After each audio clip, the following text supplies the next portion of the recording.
इनको बस खिलाओ। सुमित्रा की 2 बहू थी और बेचारी सुमित्रा अपनी दोनों बहुओं के बीच में फंसी रहती। कैसे? आइए देखते हैं। माँ, परसों शर्मा अंकल के घर में पार्टी है। मैं सोच रही हूँ क्यों ना आज शॉपिंग कर ली जाए। पार्टी? कैसी पार्टी बहू? और तुझे किसने बता दिया कि उनके घर में परसों पार्टी है? माँ, इनविटेशन कार्ड आया है। परसों शर्मा अंकल के पोते का जन्मदिन है। उन्होंने पूरी सोसाइटी को इनवाइट किया है। सच में आपको तो कुछ पता ही नहीं रहता। अब आप तो जानती है ना कि शर्मा अंकल कितने अमीर हैं। उनकी पार्टी में कितने बड़े बड़े लोग आएंगे। अब हम उनकी पार्टी में ऐसे गरीबों की तरह बनकर तो नहीं जा सकते ना। बात तो तेरी बिल्कुल सही है बहू, पर तू जानती है ना इस महीने कितना पैसा खर्च हो गया है। इस महीने घर में फ्रिज और वॉशिंग मशीन भी आई है। अब और खर्च मत कर। इतनी सारी साड़ियाँ तुम्हारे पास रखी है, वही पहन लेना। इस तरह से सुमित्रा बहाने देकर वहाँ से चली जाती है।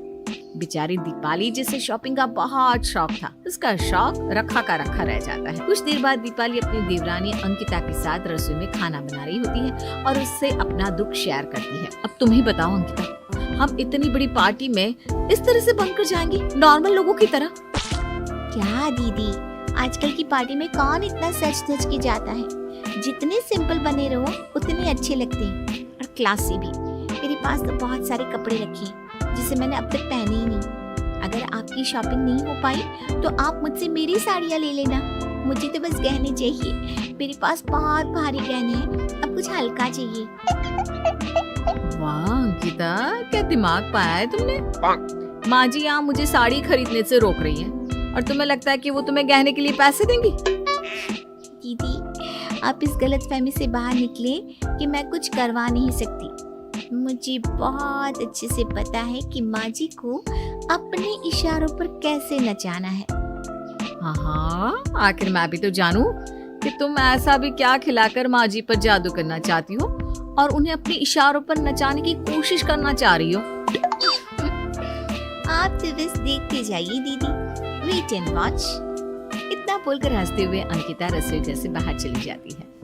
बेचारी दीपाली, जो इस घर में अंकिता के आने से भी पहले आई थी, अब तक वो भी नहीं जान पाई थी कि आखिर अंकिता ऐसा क्या खिलाती है सुमित्रा को, जो सुमित्रा हर समय छोटी बहू के ही गुण गाती रहती है।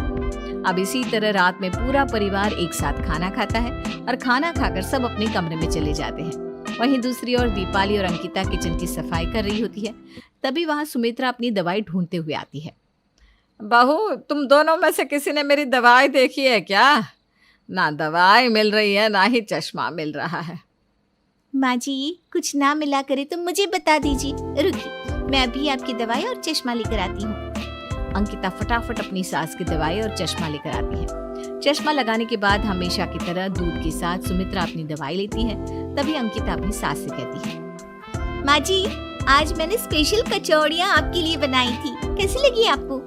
बहुत दिन हो गए थे ना, आपने कचौड़ियाँ नहीं खाई थी। छोटी बहू, ये भी कोई पूछने की बात है? तेरे हाथ में तो माँ अन्नपूर्णा का आशीर्वाद है। तूने तो मुझे कचौड़ियाँ खिलाकर मेरी आत्मा को शुद्ध कर दिया। वो तो आपका बड़प्पन है माँ जी, वरना आजकल की सास कितनी खतरनाक होती है। पर भगवान का शुक्र है कि मेरी सास ऐसी नहीं है। अच्छा माँ जी, मैं क्या कह रही थी, शर्मा अंकल की पोते का जन्मदिन है और आप तो जानती है ना, वहाँ पर वीआईपी लोगों का आना जाना है। मुझे कोई शॉपिंग नहीं करनी, पर मैं बस सोच रही थी कुछ सस्ती सी ज्वेलरी खरीद ले, हल्की से, साधारण से, क्योंकि गर्मी भी बहुत है। ज्यादा भारी गहने वहाँ पहन कर जा नहीं सकती। आप तो जानती है ना आजकल का ट्रेंड। हाँ बहू, मैं सब समझ रही हूँ। और वैसे भी तेरे पास तो सारे भारी भारी गहने हैं। मैंने तो तुझे खुद कहा था कि हल्के गहने बनवा ले, पर मेरी सुनता कहाँ है कोई।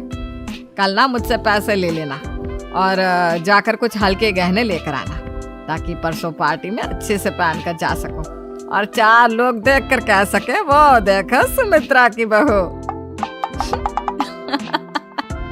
सुमित्रा की ये बात सुनते ही दीपाली की आंखें फटी की फटी रह जाती है। अब क्या था, वो अपनी जुबान पर काबू नहीं कर पाती और अपने दिल की बात अपनी सास के सामने रख देती है।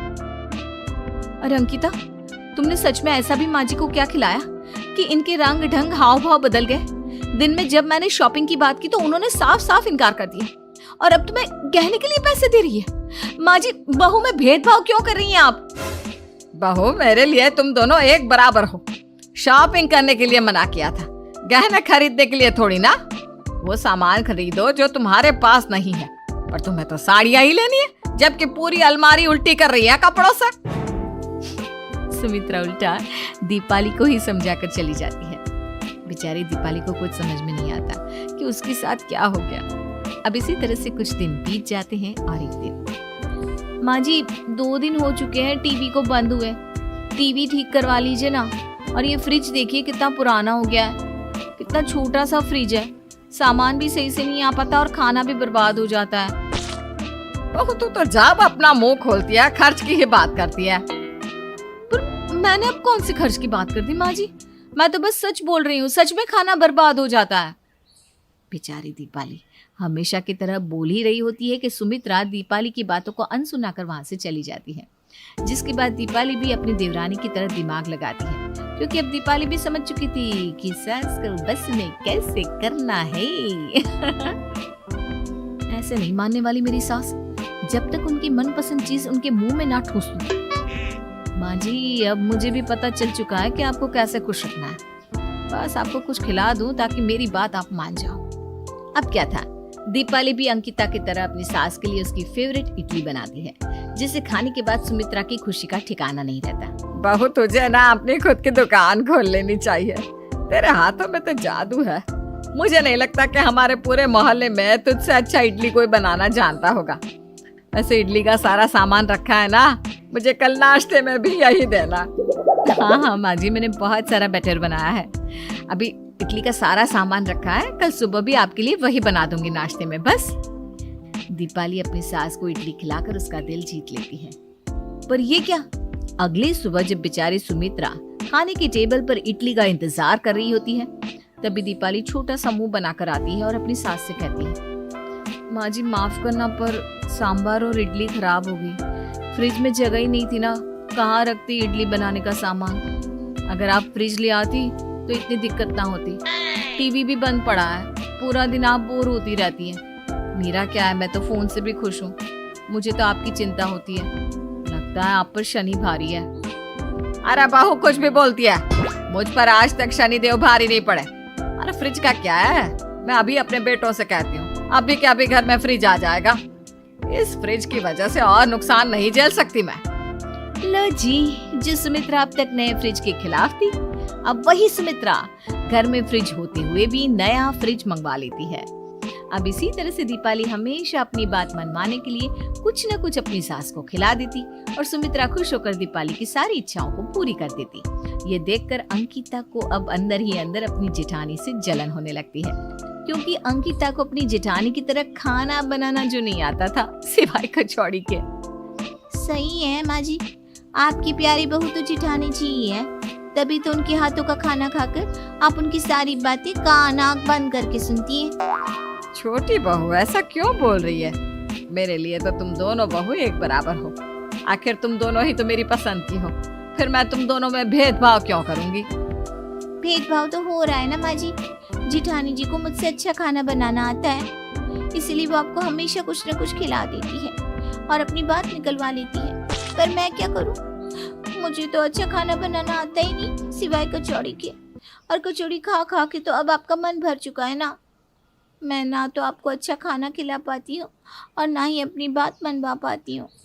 देख बहू, मैं नहीं जानती तो किस बात पर नाराज है, पर अपनी जेठानी के बारे में ऐसा मत सोच। वो दिल की बहुत साफ है, और वैसे भी वो जो भी बात अपनी मनवाती है ना, वो अपने खुद के लिए नहीं करवाती। वो हमेशा ऐसी चीज मांगती है जिसमें पूरे घर वालों का फायदा हो। इसलिए तू अब अपनी नाराजगी छोड़ दे, गुस्सा गुस्सा होने से कुछ नहीं होने वाला। सही कहा आपने, मेरी नाराजगी से यहाँ किसी को फर्क नहीं पड़ेगा, पर यही जेठानी जी नाराज होगी तो इस घर में सब जेठानी जी के आगे पीछे घूमना शुरू कर देते। अंकिता अपनी सास से और अपनी जेठानी से इतनी नाराज हो चुकी थी कि अब वो कोई बात सुनना या समझना ही नहीं चाहती थी।